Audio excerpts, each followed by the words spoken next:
Unfiltered with Ndomu Gashane and Daniel Kariuki. Indeed, this is Unfiltered, the home of deep and bold political and current affairs analysis.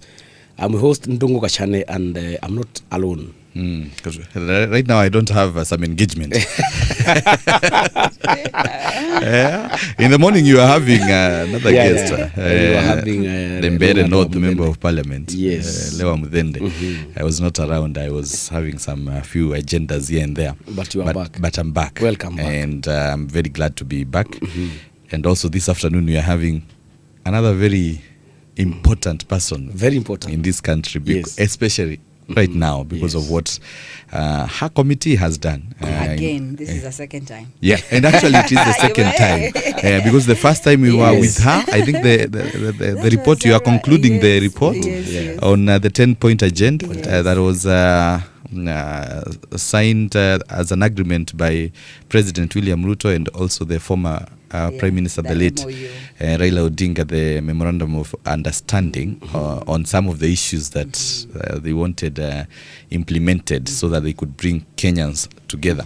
And Gashane, I think we should start on that point. Yes. Because the report is out. And by the way, the report is out. James Orengo and Edwin Sifuna, you know, there are two factions of yeah. They also have their report, but while delivering their report, they described her report as fraud, the biggest betrayal of the late Honorable Raila Odinga. Yes. They also said that it looked like a presidential speech on a holiday.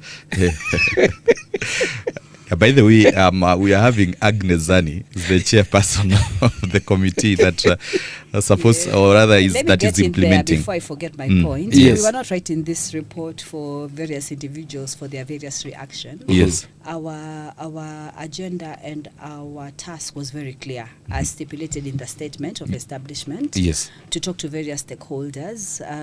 Various stakeholders even include political parties and individuals who also sent their memorandum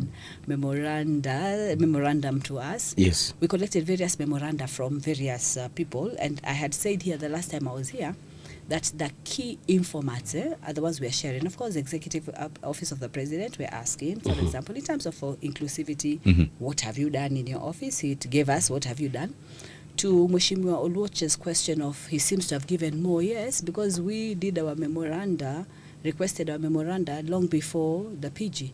And therefore, by that time, he had more to give, which is okay because he has discretion about what he would have given to this committee. Maybe some of the issues were done later. So these are the issues that you have to put into consideration. So basically, we're asking the question, what is the status of inclusivity? What is the status of youth unemployment? What is the status of debt? To the various stakeholders, they've given us the feedback, and we've put there the feedback in terms of what action has been taken. Of course, this feedback has to be given as summaries. So, for example, when we talked with the various departments, state departments, they'd give austerity measures, and then now we'd report and say this austerity. So, as a summarize, these austerity measures to this extent have been achieved. So the basis of the work was very, very clear. Maybe it's important to read this statement before saying a lot. And the statement was very, very clear. Our methodology was also very, very clear. Lots of literature review, lots of stakeholder engagement. We engaged 206 stakeholders. We have been in the public forums, and they have also given us various issues. So that was the way we approached the task, and that was the angle for approaching the task. Chair, I think I covered that function that was happening at the Kenyatta International Conference Center, KICC. And it was actually happening at the same time with the parliamentary group meeting, the joint parliamentary group meeting of ODM and UDA. And there were concerns, and people felt like the committee did not give out the actual information or the actual expectations that Kenyans had. And it looked like it was a scorecard for the government. So one, we have to ask ourselves what expectations did we have, and then clarify that we are not reporting on expectations, we are reporting on what was implemented. Number two, talk about the PG. This was the second PG where we were able to present to the team. The first one happened to the MPs, members of parliament. The first one that had happened on 18th of August. So this was the second one. Very precise presentation about what has been implemented and where the gaps are. The main idea was to identify, especially in terms of legislation, certain key legislation that needs to be able to be passed through. I think in the report you also read about the 16 bills that are pending. We have the specific 9 bills that were put in the House, including the Constitution of Kenya Amendment Bill. We have, for example, the Elections 2024 Bill Amendment that is already in place, and that has set the IBC. So you could see the report was about what was expected to be done, what hasn't been done. For example, the Elections Amendment Bill of 2024. Nice. This one is still in the pipeline. We have also the Elections Offences Bill, which passed at the Senate and went to the National Assembly, giving specific offences, for example, to electoral personnel who breach some of the issues. The bicameral bill as well, which I think is the reason why we've had quite a bit of stalemate or slowness in terms of the process of the bills from one house to another. And coming up with key recommendations. So there are two things we can do in this setup. We can go poking holes about what should have been there in our imagination versus what should have been there as statements from what work we were meant to do and what deliverables are there. The main purpose of that meeting was to finally come out with a way forward in terms of being able to ensure that we are able to put everything into context as far as the members of parliament are concerned, so that they can be able to look at these various pieces of legislation. Then you ask ourselves, why hasn't the bicameral why hasn't mediation taken place? And one of the main solutions was to have a broad-based mediation committee, and it was given 30 days. Yes, it was given. I'll come to that because there is a feeling that that is also a duplication of duty and roles, because we have the established mediation committees established by the Constitution. I think no, there's no such committee established by the Constitution. The mediation committee of the two houses happens when one bill is introduced with one house, and then the mediation committee is formed for members of both the houses. Sure, it's usually a temporary committee. So what as you rightly reported that the mediation committee is formed when there is a bill, where there is the two parliaments are not agreeing. Exactly. So what is the essence of this proposed mediation committee? So this proposed mediation committee is to have a synthesized people of group who are keen, because again, legislation is about laws and lobbying.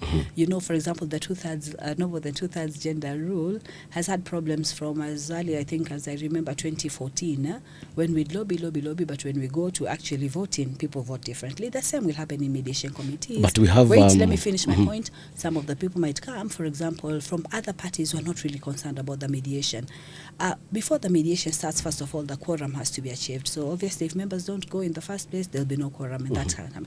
So I think the idea was that if we have a broad-based mediation committee of members who are keen to make sure these laws are put in place, because they also advocate to the NADCO bill, that would be critical. We have the no more than 2/3 gender rule. We have two legislations on the same bills, one pending in National Assembly and one in Senate. So obviously we might want to look for a synthesized version. So this was the key deliverable in terms of this agenda for the mediation of the various bills. So the work of a chief whip of a political party, which is a parliamentary political party, is to whip the members to support a certain bill. You have been there, you have been in parliament. So the basis of the critics of this proposed mediation committee is in the sense that if there is a whip for ODM and also a chief whip by the ruling UDA party, then why do we add another layer when we have mechanisms where we can use to lobby for a certain passage of a bill? That's an important and I think very focused question, because at the end of the day, you're thinking about how theoretically it can work. Practically, it doesn't work that way. Practically, the whipping is to tell you to be there. You might be there or you might not be there, depending on what your interest is in that bill. You might have also traveled out of the country. if that whipping was to work, we would not be in this situation. Gashane would have solved this problem. So the fact that the problem is there, despite the whips, tells you very clearly that it's needed. That has not worked. Yeah. Okay. One of the contents of the MOU between the former Prime Minister, the late Raila Odinga, and President William Ruto. The agreement was that the committee would commence its work immediately and submit progress reports to the principals every 2 months. To a joint Kenya Kwanza ODM parliamentary group on a quarterly basis. The parliamentary group would hold its first sitting on August 18, 2025. A final comprehensive report was supposed to be released to the public on March 7. So there are three things here. Number one, there is the issue of submitting the progress reports to the principals. Number two, there is an issue of the joint Kenya Kwanza ODM parliamentary group on quarterly basis. And then there is number three, the issue of a full comprehensive report. And then there's number four, the issue of the committee consulting with the principals. Okay? Yes. So the question, yes. This is a document written in August projecting the process and how that process should be. And then we get into the austerity. None of the actions take place without consultation with the principals. So the principals have an overarching direction to give, and these principles, when we talk about them, and that's why you found that their presence was very, very key. You saw their presence during the PG, both on the PG of the 18th and also on the PG that happened on the 10th of March. So to your questions now, okay, so the first one now is that for the principals, every 2 months. Every 2 months. So we were established on the 6th of August. There was a report. You remember, this process is a process between politically and the principals. So at various cases and various moments, internally we give the reports. There was nothing written about them. They would know. It would be a way to establish. I think the reason they did this was so that they know what is the progress of the committee. Are there issues that are coming up? Do you need intercession, for example? Even in our consultations, that's why we decided, why don't we meet all the PSs together rather than one, so that we can get the memoranda in together. So the principals have the mandate to direct the particular committee in terms of what is expected when. And this consultation is meant to be very close between this. So the first report was on the August, September, October 6th. We gave that report. October, November, December 6th, and the last report was 6th of February. All these reports have been given. But the MOU talks about every 2 months. Yeah, that's to the principals. Yes, to the principals. So from March. So from August, we were established on August 6th. August, September, October was the first report. Yes. November, December was the second one, and then February, and then you met the principal secretaries. No. We're talking about the principals. The principals now, themselves. His Excellency the President and our principal ODM. You know, that time it was the Right Honorable Raila Odinga, and now we have Dr. Oburu. And then the PG understanding was that after every 4 months, quarterly basis. Yes, quarterly basis. So the first time was August 18th, and the second should have been 18th December when they were on recess. And then now, when they came back, this was the earliest opportunity we got. So we have satisfied the qualification that we give the report to both the PGs. We've done that, and we've given the report. There's not a single report we missed out to give to the principals, because that's part of our establishment. That was very important. Oh, nice. Yeah. And now, to your question, before you forget it, let me help you. Now you're talking about the final report. Yes. The comprehensive report. The comprehensive final report. Remember, this was being written in August, and now we're looking at various issues that have emerged at various points.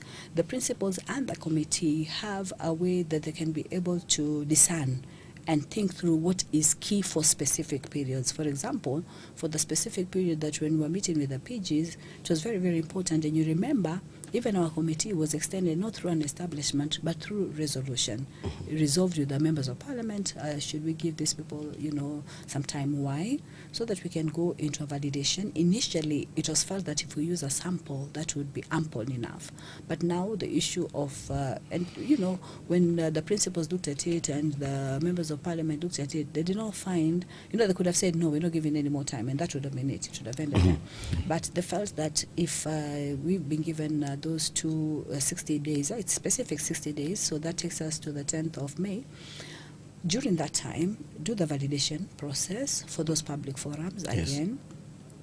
Pull in any stakeholder memoranda that is still to come into the committee. Consolidate the findings. Continue with consultations to enable us to get even more recommendations, for example, that can be put in. And then obviously in such, it has not been specified, but I would think through this way, and I'm thinking through this way now, through that very innovative question, that final comprehensive report, since it is still a requirement, probably comes at the end, when we have done everything. So we have what we had then, and we consolidate with what we are doing in the 6 months. For example, something very innovative now, which we did, was not only just to say we have suggested that compensation be given, the 2 billion you had that has been prepared, and the team of experts that was put into place with Professor Makau, and then Kenya National Human Rights, who have done a lot of work. That panel of experts issue was in the court, isn't it, for a long time. Now it is out. And we followed through as a committee recently to go again to Kenya National Human Rights. And now we're almost moving. You see, now our task keeps changing. So many people, for example, are calling the committee. I've been called personally by various individuals asking, how do we go about this? And therefore, we are now working very closely with Kenya Human Rights Commission to ask what is required. For example, police abstracts are needed. You needed to have had evidence, for example, of injuries, for example. The ones who have reported have also been consolidated. So the task keep camouflaging. Why? Because at the end of the day, we're trying to see, of those 10-point agendas, which ones are standing out? And you see that one, sixth on peaceful assembly and compensation, the issue of compensation, stands out as a very, very key thing. In fact, I'll tell you, even when we're in the counties, and I think when we were in the Luo Nyanza counties, they're not only talking about compensation for 2027, they're talking about compensation from 2007. I said the displacement. But let me ask so this, the issues keep coming up, yes. Let me ask, if, for example, you are not given or added some 60 days, I think it was would you say that what you presented was a comprehensive report? So if they were not adding, if they were not going to add the 60 days, they would have just said that give us what you have as it is right now. So whatever you gave was what you had. Whatever we had and whatever we gave was an extraction. We obviously, Gashane, after 6 months, you didn't expect us to have 10 pages of a report. But that's what you presented to us, madam. But and that's what I'm explaining. I'm explaining that we had the report, but now we were talking to the PG, isn't it? And the PG, you're not going to give 80 pages to them. Are you going to read? So you are saying that you had another?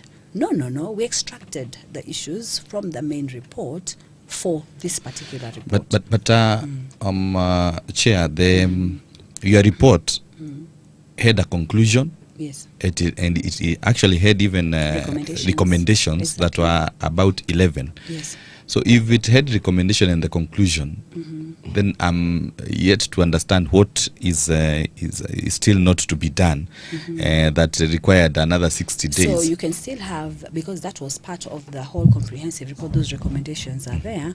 What is missing in the report that was presented were the variables. For example, I'll give you an example, You saw in that report, we'd talk about inclusivity and we'd say on inclusivity, for example, education, we have scholarships, we have people who have been able to receive, we've had programs for marginalized communities.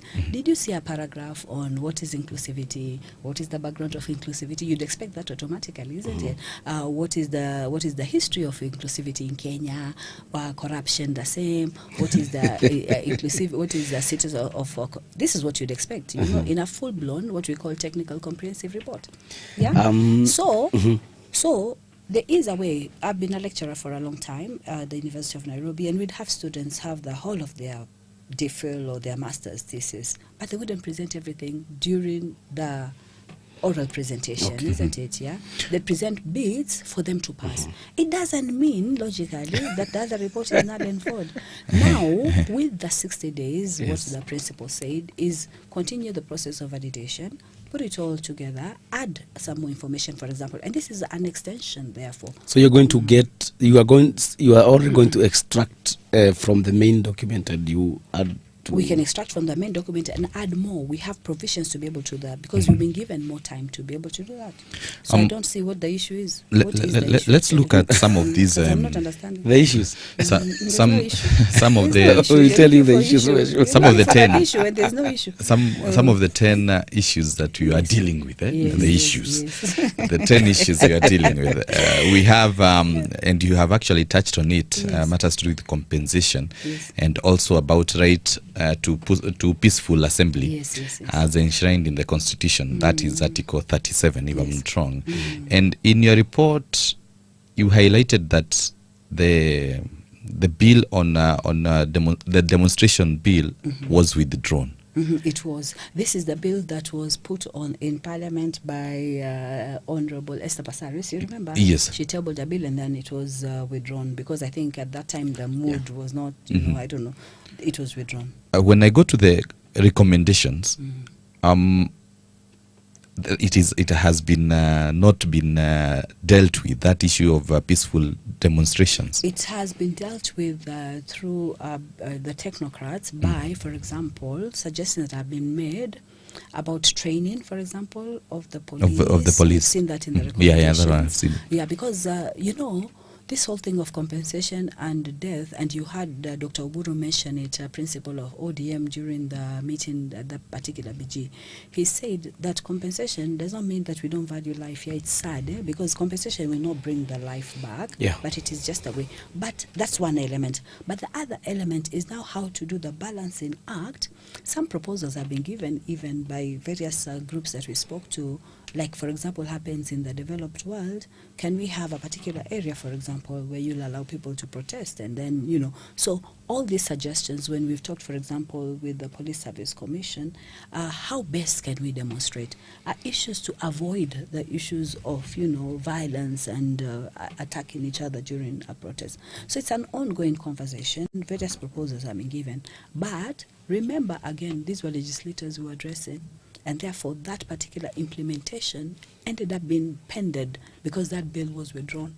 But the other discussions about protests generally, how they can be handled, how the police force, people have asked themselves different questions. For example, which is the best way to? Is it a question of training? Is it a question of how also the people are on the ground? You know, I mean, it's very many forces that come together. So these were the issues that came out as a result. And there is also now another issue about stopping wastage of public resources. Yes, yes. And promoting government The issue of efficiency. austerity. And from what you put in your report is that austerity measures had been introduced, such like removal of budget from the offices of Yes. the First Lady, the spouse of the Deputy President, and the spouse of the Prime Cabinet Secretary. And recently we have seen a report on the spouse of the Deputy President, millions of shillings going to the office, being spent. In fact, again, the presidency has surpassed the budget that they had been given of about 8 billion, and now they are, I think they had requested around 14 billion. Now they have gone all the way to 17, around 17 billion, if I'm not wrong, Kashane. From your report, you say austerity measures have been introduced, but again, the reality is different. So this reality and the report, what is your source for the report?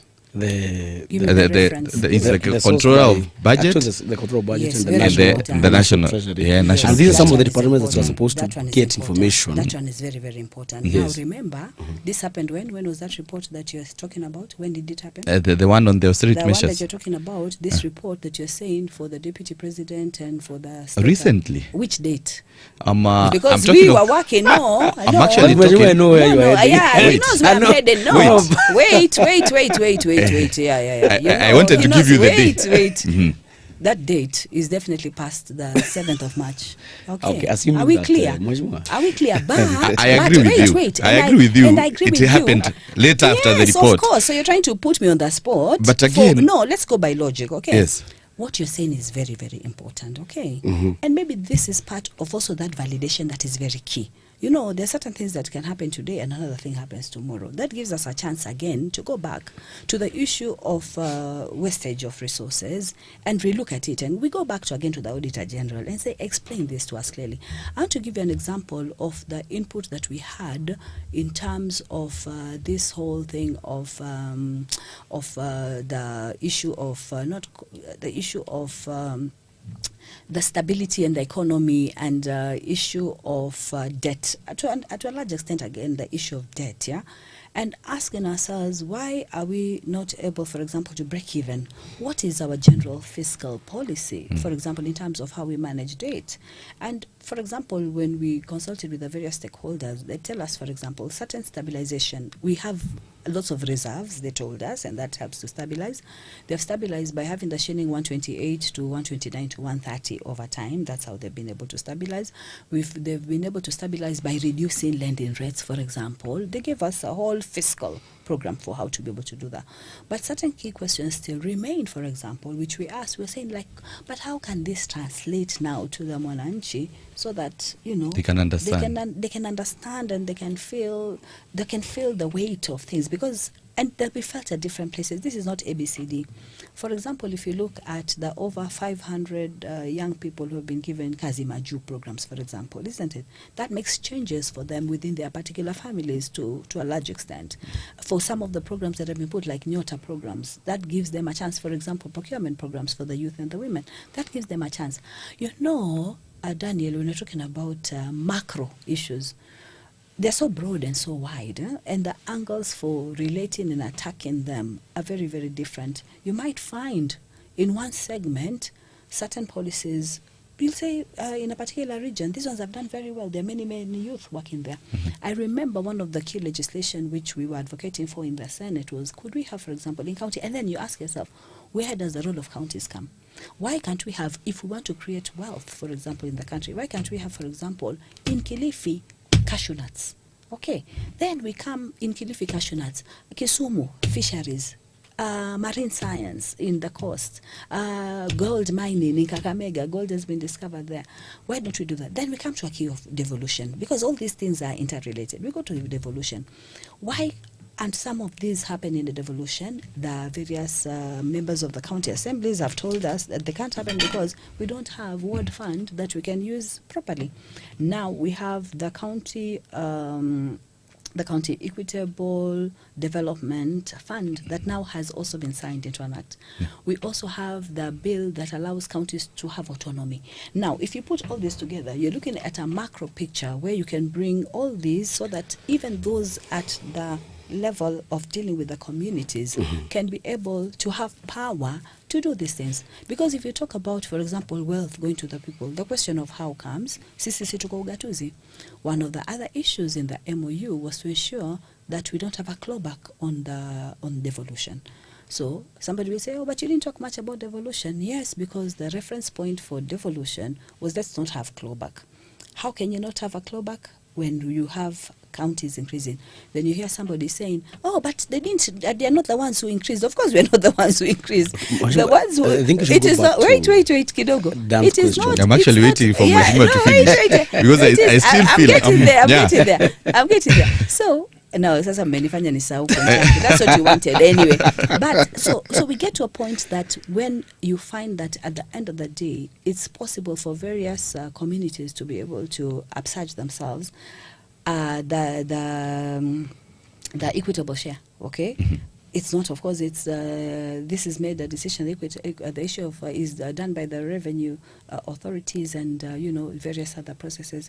But when somebody comes and says, even that, they haven't done it, no, we are not doing it. We're reporting. And what we can report is that no clawback, because so far the allocation has increased from 385 billion to 415 billion and projected to 480 projected. But the president said he was projecting to give 450 billion. He lied. But anyway, that's not your question. But how do you know he lied? Because they are budget estimates. Okay, that have already been taken to Parliament. And actually, so I want to understand your question, Daniel. That now my question was, yes, I wanted you to finish. Come with that question. I asked the question that if your committee has found out that things have changed and this is the way things are now, Yes. that we were having this kind of a situation Yes. where a lot of money was being used, or rather misused, Yes. if I would say that, Yes. misappropriated, and then now your committee found that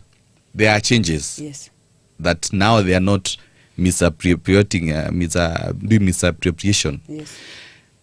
Then some few days after you have released your report, Yes. what comes out is that no, actually There's no austerity there is no measures. austerity measures. Yes. What is There's happening opulence. precisely, and Okay. actually the budget has even gone higher to Exactly. what we've. Does it mean that, or I rather, think they were lied to. Eh, It may not be. yeah. I agree with you. could it be What that I- you I- are not given the right information And by they do the have- institutions? An addition to Kariuki's, so that you can actually- And let me explain. Yeah, let's explain where the data is coming from. Okay, in a macro system of data, for example, if it's the Afrobarometer series, you have all sorts of data. What you do with the data just depends on which data you pick. Where did our data from austerity measures came from? The memorandum guides that we asked for the various ministry departments and asked them, these austerity measures that were put from the NADCO report, remember that NADCO report touched on austerity measures within public service, and they said in the public service, and they were very specific, is there a 30% cut? Is there a cut on traveling via economy class rather than first class? You remember? So that's what we went and asked. We are not, at one V2 which we cannot see to have predicted that this issue would have come and then gone and asked about it. It has now happened. We have 60 days. And these now become the issues that keep perpetuating. Because at the end of the day, you have issues. For example, we are looking at, this is the whole issue. If we're looking at it, so it is this big. We have looked at this portion. This portion has come out as also important. We have a chance to be able to look at it. So right. the issue of austerity, when we are looking at austerity, we looked at it within a specific context, Daniel. We did not look at it in the context that you're saying now. We had our variables and the targets of what needs to be achieved based on what the NADCO report said. So does it mean that if you received memoranda from Yes. different institutions, Yes. that there is a possibility Yes. those people misled the committee? How can they mislead? Because Because they can grieve we some- might have wait. Uh-huh. We might have a situation where we have austerity according to the various departments of the public service, and the controller budget is able to verify, and also the auditor general, that these cuts did happen within the state departments. That's where we got our data from. I think, our data necessarily might not have come from some of the offices where that has happened. Now it is in the public information. Remember also that our terms of reference are the NADCO report and the 10-point agenda. But Mheshimiwa, I think I Yes. have a question. If you say But that, are you satisfied now? we are come to, I'm actually, I is an I additional- still feel like The question- the You're institutions. You're trying to force. No, the question no, I'm I'm you're not trying to forcing. force a scope question I'll that ask. was No, not there. what I feel Actually, is, what, before Gashane asks the question, Yes. what I feel is Yes. the departments, for instance, matters to do with national debt, definitely would have gone to the treasury because they are the ones who hold the information. Yes, and we have, yeah. And in fact, matters again to do with compensation. That one you can only again go to Again, IPOA, Parliament, Kenya Human IPOA, Rights, yeah. And such kind of Parliament for the institutions, disbursement and of the Parliament funds. again.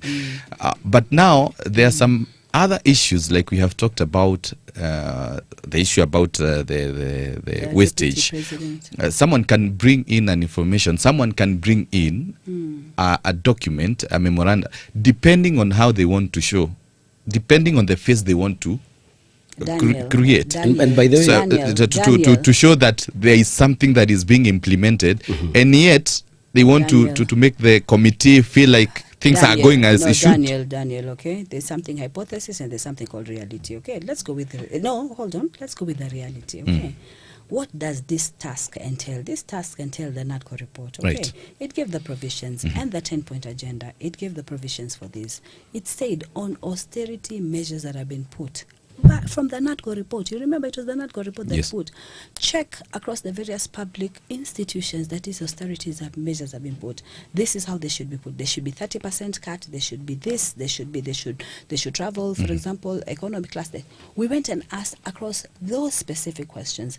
If our scope is broadened Yeah. It allows us to ask about everything and everybody else. But now what was also important is, as much as we couldn't touch each of the specific cases, we went with the conflict of interest bill as an important component to cover also the whole issue of cabin corruption, so that, for example, if you're an official within particular you own a construction company, and you're also the person giving contracts, that there's going to be a conflict of interest. And so that came as a legislation. So please, one of the things that we're very cognizant about was, what is the baseline? And we asked this question many times. What is your baseline for this study? Is it the 2010 Constitution? We're saying, no, that's a bit far.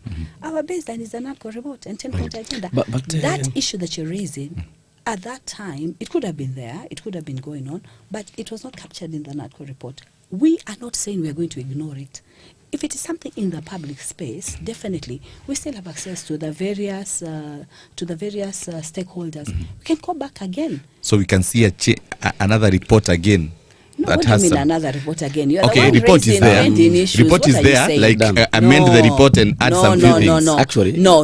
I think now, no, you're imputing improper motive. No, I'm saying I am explaining the process, but and now you're saying, oh, but now what? No, the report, I got what you do said. You mean by that? Maybe you did not get what I said. I'm saying now that these kind of issues are coming up, and you have the 60 days, are we going to see them captured again? Maybe that's what I'm asking. And maybe not. But I don't know. You know, this is something we're going to have to discuss, because this obviously is beyond the scope of the NADCO report and the 10-point agenda. It is beyond our scope of what work we've been able to give. But there are various areas where we can generalize. You see, when it comes to the generalization, you can say, for example, as far as these austerity measures are concerned, this is what has been able to happen. But there are other issues that have arisen recently, and that's why we're not saying we are not cognizant of what is happening. We're cognizant of where our baseline is, but if new things are happening and they're very, very key, and that's why not only are we stopping, we didn't stop and say, oh, compensation now is going to happen and we have sat back. No, we're still engaging with Kenya National Human Rights to ask where are we going. So from all that, obviously we'll have to do we'll have to give feedback about that. So you say, no, a report again. And where do we give the feedback from? Okay, you did not get it right. I was not meaning a new report.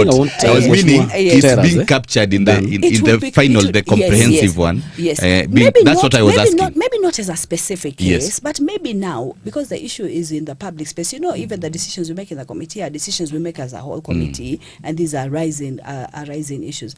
This is something to discuss. We will go back with the issue to the Ministry of Finance and Economic Planning. We can talk about it again to the Control of Budget and the Auditor General, indeed himself, you know, and say, generally, this has stood up because this has been in the newspaper, you know. Are there other cases like this? And then he can give the actual presentation. Now, from the fact that you're saying it's coming from the Auditor General, we can also have the Auditor General give us the actual facts for the case, you know, and tally and say what they have said is actually what also the newspapers have reported. Okay. Because you know what you... Mheshimiwa, if you look at the point number 7, the point, the agenda number 7 of the MOU was actually about the national debt. And in your observation here, you say that commissioned a comprehensive forensic audit of public debt by the Office of the Auditor General to strengthen transparency, verify utilization of borrowed funds since independence, and reinforce public confidence in debt management. When was this? When was this commissioned? When was what commissioned? When was the comprehensive forensic audit of public debt commissioned? But that is within the ministry. But you have noted in your report that this was commissioned. The last time we had something like this was the president actually established a committee to audit the public debt, which was actually to be headed by, I think, there were some members who he had actually appointed, but eventually this matter went to court, and the court stopped this because they said this was the preserve of the Auditor General. But we have not had such a report. We only saw that this happened from your report. Yeah, but what we have done is talk to the various stakeholders and extracted that information they've given us. For example, Mheshimiwa Mbadi talked about the debt. We also can you tell Kenyans that the government has, the Office of the Auditor General has commissioned a comprehensive forensic audit of the public debt. They do that. That is natural. Has it been done? Of course. That's what the Auditor General does. What is the work of the Auditor General? The Auditor General puts all this out and commissions and says and explains where the public debt is. That's how the Ministry of Finance will pick up on it, and also the central bank and the governor of central bank will pick up on it. And that's why they're able to tell, for example, even the latest report that came from Madam Nyagena, this is from the Ekango. Ekango, from the Controller of Budget, was very, very clear. When I read it, she was very clear about the various debts standing at 12.06, but she went back. It was like, I think she was giving the information as per the last time that she was talking about it. That was from January to June. Then she was giving the increment that was there. This always happens. The main issue becomes, how do we manage this debt? And various, for example, solutions have been given in terms of the debt. Yeah? One of the most important that has happened, which we were informed, is the restructuring of the debt. You know, Kenya has been able to restructure its debt with the main donors to the extent that they've had confidence. Another report that was put, I think this was in the scorecard, if you were listening very well, from the president, indicating how the debt has been handled within the various sectors, and that we've been able to pay for our debts in good time. So this is an audit that happens every time. That's okay. Yeah. Your party is owed about 12 billion. You're talking about my The party, ODM ODM. party. Okay. Yes, the ODM. You have changed topic now. Yeah, we're talking so about good. now. Okay, No, we so are still we on have the to- issues. Okay. Because one of the issues that you are supposed to look at is actually political. the political parties, the fidelity and Yes, protection yes, of that's political very parties. important, It was one of the points in the 10-point agenda. Yes. Although you say that your report is nice, it has captured you're everything. using those words. You're putting your own words there. Wait. Just to ice the cake. I saw the National Assembly Minority Leader, Junet Mohammed, say Yes. that the report did not capture Yes. that The payment of the payment of, because the fidelity, Yes, the protection yes, of this I see of the what you're political saying. parties. I see what you're So, saying. and before you answer, we also had some few members of Yeah. Parliament. I will not say poking holes on your report, but we saw Anthony Oroch Yes. saying that what the president presented was a little bit different from answered what that you presented. already. We saw the Ebu governor, the chairman of the ruling United You're repeating Democratic everything, Alliance. Gashane. So the I question already- is, yes. the question is, Yes. how is it that your report did not even capture the issue of the monies that the government owes to parties like your party, ODM? That's okay. So It was let me- never- is it- let was me it part answer. of- You've already asked the question. On that two-thirds, you asked me so many questions. I'm trying to remember them all. On that two-third, I just repeated with Daniel. And if you open the report, do you have it? I can show you the line that talks about the situation on the two-third gender rule. It That's is already, okay, two-third it is gender already stipulated there.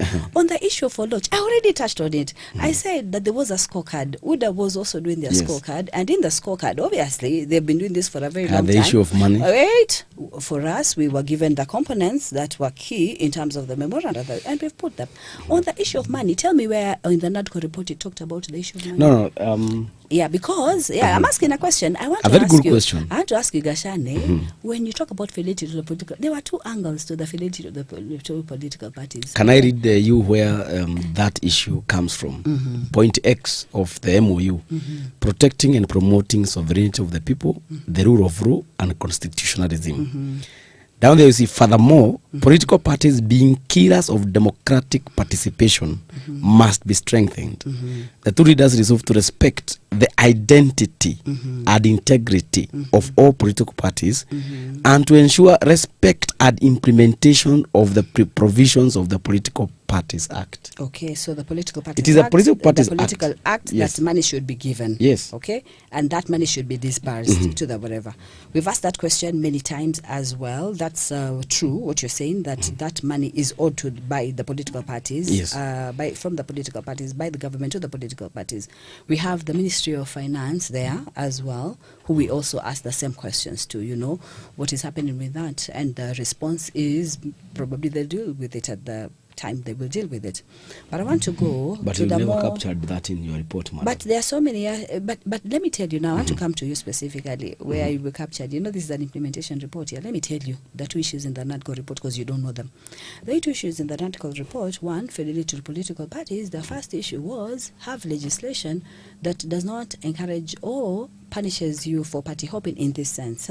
I'm a member for DM tomorrow, I've moved to another party, and then I hold on to my ticket, and then I'm speaking against my party. Yeah, that was the first one. The second one was to set a commission. That's a trend. Yes. It wasn't talking about whether funds are paid. This is administrative. You know, you have to divide administrative and legal. So Junet issues. was Wait. wrong when he... No. Legal and administrative. Junet even said it like a joke at the end. Yeah, but it is factual what he said. But And 12 billion is a lot of money 12 billion for a party. so, yeah, you can put this as a memorandum question to the Ministry of But when you were approaching I these want to political finish. parties, did they not tell you about these monies? They talked about very many things. But you never captured that in Actually, your by the report. time when we went to the political parties, you see, and I'm taking you to where our focus is on the The baseline. You are calling it baseline. We are talking about the specific points that have been addressed at the NADCO in terms of the issues. The two issues that stand out, I have explained to you, are the issues of party hopping. The second issue, and this is item 3 of the NADCO report, is the issue of turning and making sure we have like a commission, to be able to strengthen our parties within the political parties. So these are the two issues that are handled in NADCO. These are the two issues we asked about. Gashane, there are thousands and thousands of issues. Many of these are being dealt with. Believe me, they are administrative processes on a day-to-day basis. We have members who are asking these questions in terms of those funds. We ask about those funds. I've sat, for example, in audit queries and audit meetings for the party. We still ask about those. Those are administrative questions. And then we have the key issues that are being handled. Now, those now become legislative issues, these two that I've mentioned, and these have been put as part of legislation to ensure that that doesn't happen. Of course, we have the controllers of the political parties, the register of political parties, who ensures that political parties run in a certain way. So you cannot say to me, this baby was born. Did they have their pink cut? Did they have their pink blanket as was expected? Was that thing wananyonya? Was it really born? Was the milk also really? Why didn't you report You know, it? Mosh, you have not answered my question. Why did you avoid the issue of funding It's an in administrative. your report? It is. We based it on what we extracted, what the NADCO report. I've talked about baseline. But then you talks Daniel, about the implementation of what does the political parties yes, are saying. exactly. But has it said specifically the issue of funds coming to political parties? And that's what I'm saying. It's an administrative issue. It's an administrative issue, and it is being handled as an administrative issue. So this was very, very key because all the time we kept, getting back You to asked the baseline. question. Because at the end of the day, we asked questions from the NADCO report. Some of the questions came across informally. Well, by the way, you say that one of the questions you asked even the Treasury CS on why the monies have not been given to the political parties. What did he say? When we asked about the various political parties, generally what they indicated right from the onset is that there's been improvement in terms of the disbursement generally, but there's that 0.3% that is owed to the various political parties. Different political parties have different issues. Some of them, for example, it's on the basis of whether you have an MCA, whether you have a minister. There's a qualification for the calculation that is But made. you see, your recommendation would have been very vital in terms of the constitutionalism There are very many and implementation. administrative issues, and again, if you look at what we were saying there, most of what we wrote in the report, what has been implemented, what has been achieved, what has been done. Everything else that isn't is still going there, and when it is done, we'll say this now has been implemented. But on that specific one, Gashane, when we look at fidelity of political parties, in the NADCO report, that issue, utanyonyesha iko kwa page gani? I'll show Yes, you. yeah. Now, It is not there. let me ask, and time is not with us. I'm Yes. told we are supposed to be winding up. Yes, But yes. one of the reasons why some of the critics of your committee believes that you are doing you are presenting a speech by the president, a speech, a scorecard on president during a holiday, is because how come there was no statement or a paragraph in your report which seemed to discourage some of the things happening in the country, such as even after the MOU, people are still dying during political rallies. 2 people were killed in a rally by one of your Secretary General, Edwin Sifuna. How come your committee was not alive to the attacks on the former Deputy President Rigathi Gachagua's political rallies? You were silent. Wanted us to do a paragraph? No, because the way I understood, Mm-hmm. the way I understood, and I've explained it very well. Gashani, I think you've run out of questions. Because I think now you're just repeating for the sake of making a punch, which is not going to happen. Unfortunately, I'm sorry to apologize. No punch is going to be possible. You are here for that, and that's why you're trying to get there. I've already explained how we did our methodology, how we got the answers from this, and what we reported. There is so much more. For example, for some of the legislation, we're not going to do it, and you saw Mheshimiwa Barere asking, and she was pointed out as a summary. Okay, this was a summary for action for the future. Okay, you've understood? Yeah. Kwa hivyo, it was a summary for what has been implemented, where it hasn't been implemented, what issues. It wasn't, I'm not disparaging what you're saying. It's important, having that general discourse. Yes. I think you did see, if you looked at some of the recommendations, some of the recommendations address some of the issues, for example, from the public forums. But as I told you, right from the beginning, that the key focus was on what has been done. Okay. By the government. But the government is part of the implementing agency, excuse me. But you also went across the country in the public forums. In the public forums. The churches. Exactly. I believe so. Exactly. But how come we have not seen exactly a feedback from these people? Because they also matter. Exactly. And that's why, even within the discussions that we had prior to doing this particular report, that was very, very critical. And that's why, as I said earlier, we're engaging on the validation to come up with, again, strengthening of that aspect, which will also be put there. And I'll tell you, and I thank the members of the media who covered us very extensively. From each of the counties, a lot of rich information came, for example, on Ward Development Fund. It's already there in most of the counties. They're using it. They're able to address the issues. They're able to address the various problems. They were able to talk to us very, very honestly about very, very many things. But again, maybe what you're looking at is a narrative. It's a composition of about 20 pages. On this one to Lilia Hivi, on this one to Lilia Hivi. We have a summary of all that, and I see where you're going with that.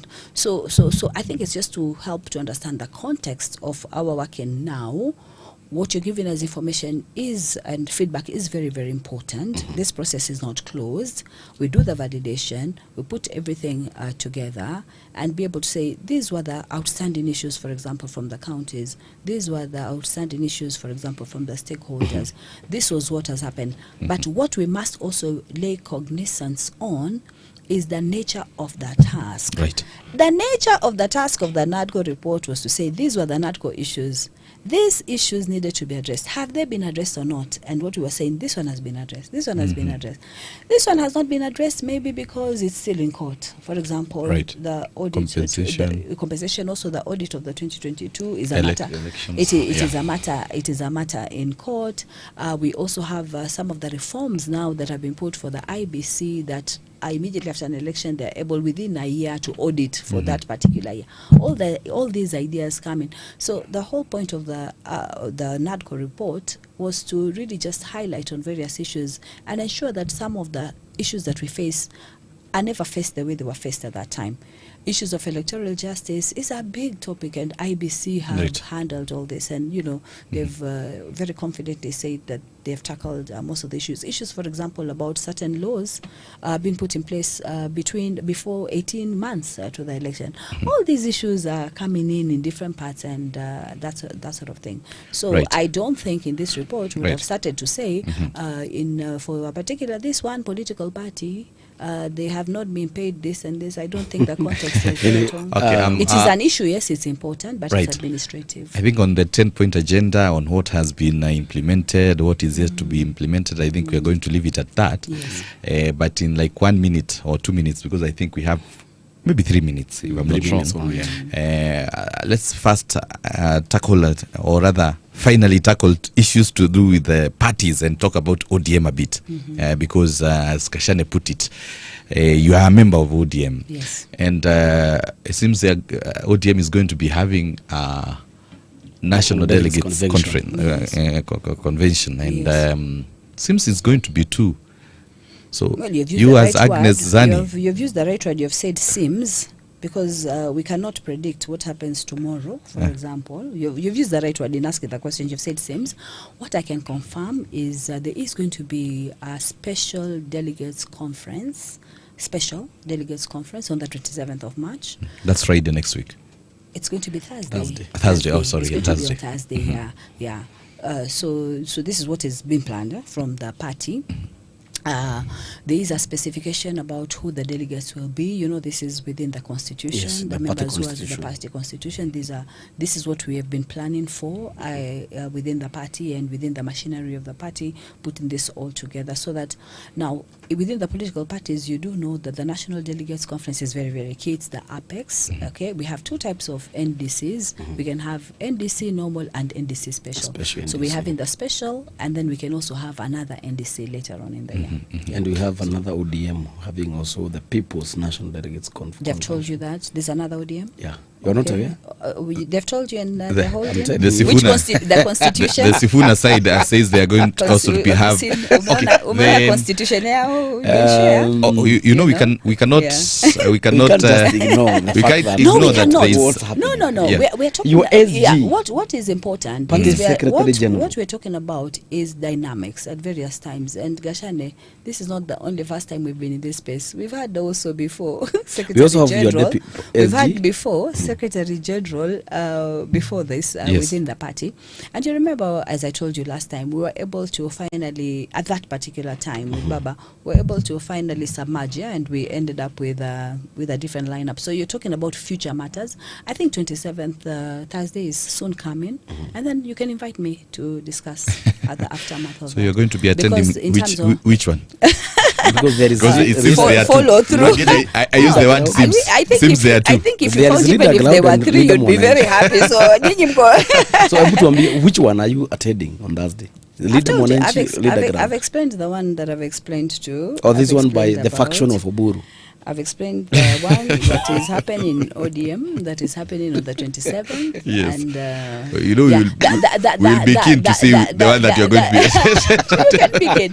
The progression for that is going on very well, and Right. we're looking forward to that. It's a special. You wanted to ask something about the constitution. You said something about your SG or Yes, asking yes. SG. You asking something? Yes, because you see now the SG is not the one who actually commissioned. Yes, convened. That convened that yes, particular, yes. and now we see he's in a different faction Yes, with so, another deputy party leader. Yeah, very important. And then before you answer, because you Yes. can answer it Okay. as a whole, I- they believe that's that number one, SG did not convene the Yes. NDC. Number two, they were supposed to convene after completing the Yes, elections. exactly, And now, exactly. so some people believe this is an irregularity. Yeah, so very, very important. Now, there's something called constitutional political parties. Every time I read that document, I get amazed about some of the insights that are there.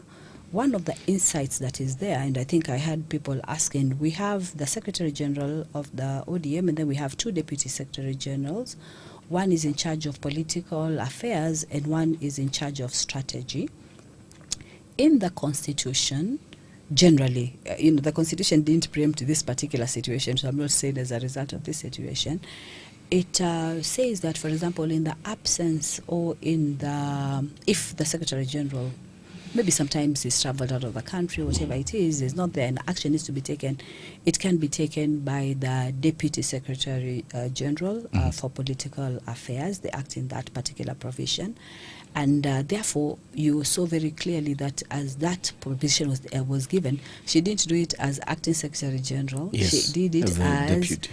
the Deputy Secretary General of Political Affairs. So Right. that one is right in context, okay? And that is article, if I'm not confused, I think 23 1J where the Deputy Secretary General of Political can be. So the context of how we can proceed or why she did what she did is within the Constitution. The second one you have asked us is very, very important. This is a special delegates conference, not an NDC. In the ordinary NDC, it's very, very important to have the various provisions of the various people. There's another constitutional requirement or phase within the party and in the Constitution that the office holders of these offices stay put. There's no vacuum in political parties. Right. So they stay put until the next election.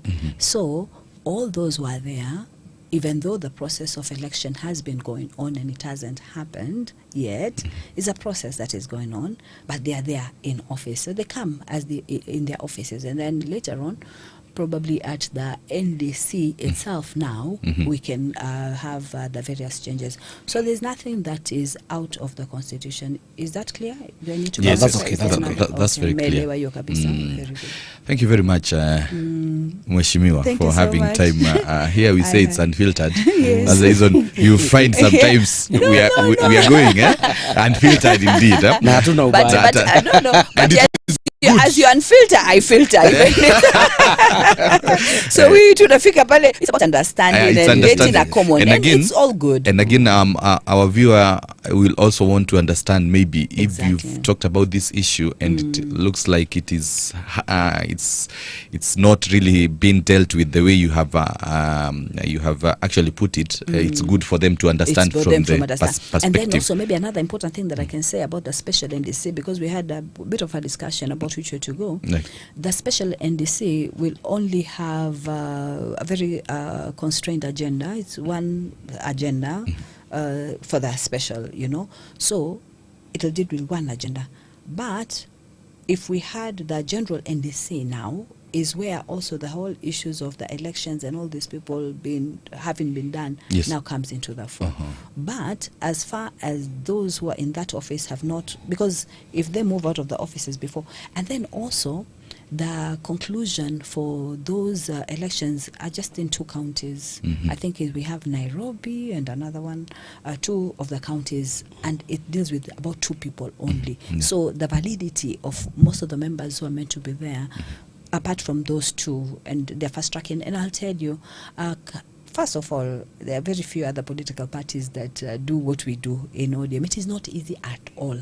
When I was acting Secretary General from 2014 to about 2020, I instigated and instituted county coordinating officers and county officers within each of the counties. We got, I think by the time I left, we got to about almost 36 of those specific counties. It is not easy getting these officials and putting them there. Some people are able to get only up to the 24. The registrar of political parties will tell you that some are not able to get to the 24. So by the time you have these structures, and you know very well that ODM is a party of structures, we'd not want to contravene these structures, which we have struggled to put into place. Thank you very much. Thank you so much. Agnes Zani, the chair of the committee that is actually overseeing the implementation of the 10-point agenda in the NADCO report, for coming to Unfiltered, and we are always honored that you make time to come and explain to the viewer some of the issues that they need to know. I really appreciate it as well. Kabisa. Thank you very My name much. is Daniel Kariuki. Let's meet again on Thursday. I am Dongo Achane.